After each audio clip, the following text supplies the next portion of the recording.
I heard a pastor say an interesting thing a couple of weeks ago. He was praying and he said, Lord, prepare our hearts to receive from you or receive what you have for us or something like that. And I've heard other variations of that idea of preparing our hearts.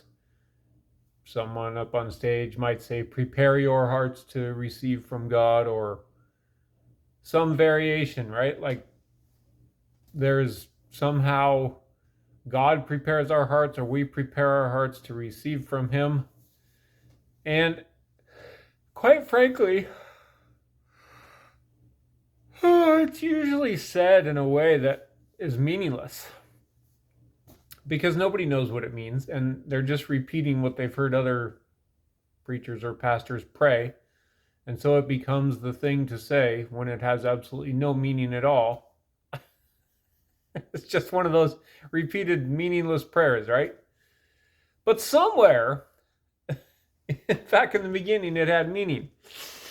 And here is that meaning. Probably the first guy who ever prayed it, actually, he understood this. And the rest just copied him because they liked it or whatever reason, right? Whatever reason people do silly things, but sorry, it's super late at night. But this is important stuff. So what does it really mean to have your heart prepared? Like, does God do it? Do we do it ourselves? It's really a combination of both. The first thing that needs to be said, though, is it doesn't happen in a one prayer setting. When that pastor prayed, Lord, prepare our hearts to receive what you have for us, that's not the way it works. God's not going to do it in the 5 minutes between his prayer and the time the message is preached, right? That's not realistic at all. Or if somebody says, prepare your hearts to receive from the Lord, we can't do it ourselves in the 5 minutes between the time he says that and the time that the word of God is preached, right? That's not the way it works. Here's the way it really works. Hearts are conditioned over time, literally. The human heart, it's like the soul of who we are, is conditioned over time to either receive love, to receive from God, or to not receive love and to not receive from God by a zillion and one factors. And it's a constant conditioning that happens over one's lifetime, not over 5 minutes. So a heart is prepared either by us or by God or in conjunction with him to receive from God in that lifelong process. Okay, that's how a heart is prepared to receive from God, either by God or by us or working together with him. Now, it starts and it mainly happens when we're kids, because as a child you're conditioned to either receive love or you're conditioned to not receive love, because receiving love is the greatest skill in life. I made a video about that a few months ago. The two most important skills in life are the ability to trust, which opens up the ability to receive love, because trust is the doorway into love. So the two most important skills to have in life, literally, are the ability to trust so that you can receive love from God and from others. Without those two skills, a person is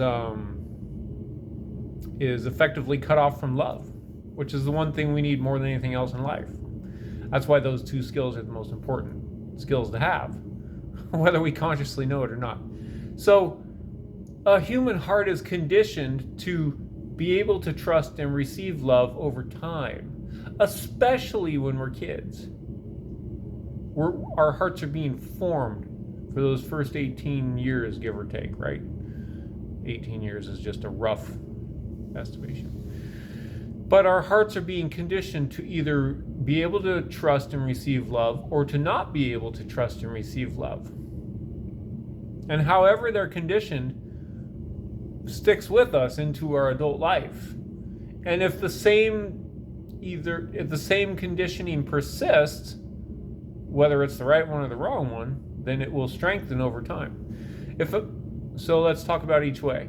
First, if a person is conditioned to receive love by being loved well, real comprehensive love, not the shallow human interpretations of it. Real love is a very comprehensive, healthy thing for well-being. And if a child is conditioned, they live in a loving environment, they're conditioned to receive that love consistently, day in and day out, over months, after weeks, after years, all the way growing up, then their hearts are going to be conditioned to trust and to receive love. Therefore, their hearts are already prepared to receive from God.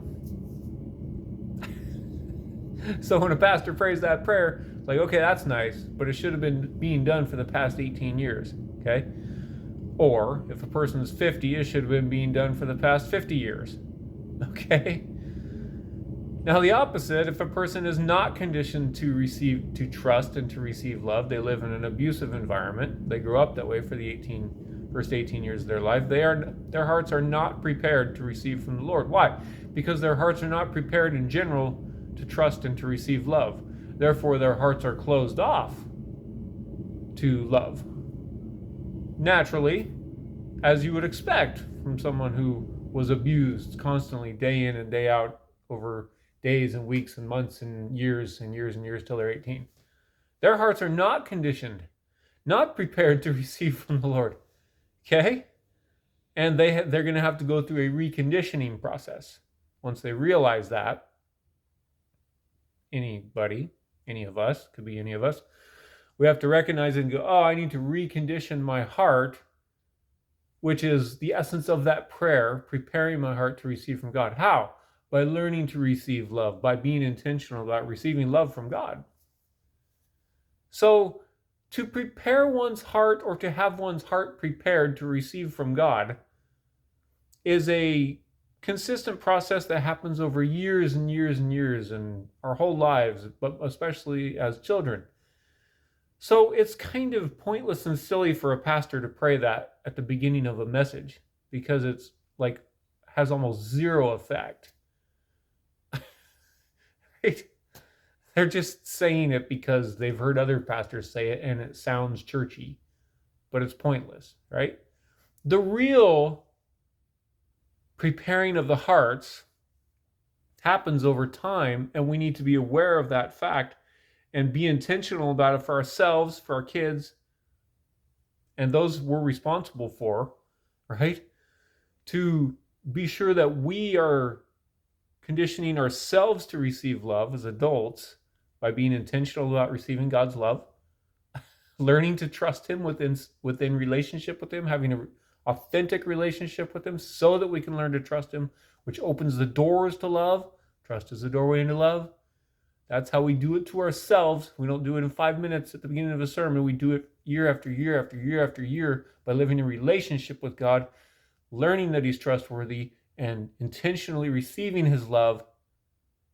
That's how we do that for ourselves. And then we do that for those we're responsible for, primarily our children, by loving them well with that same comprehensive type of love, consistently, day in and day out, day after week, after month, after year, after year, after year, which prepares their hearts to receive from God. That's the reality of that prayer. Thank you, and have a nice day.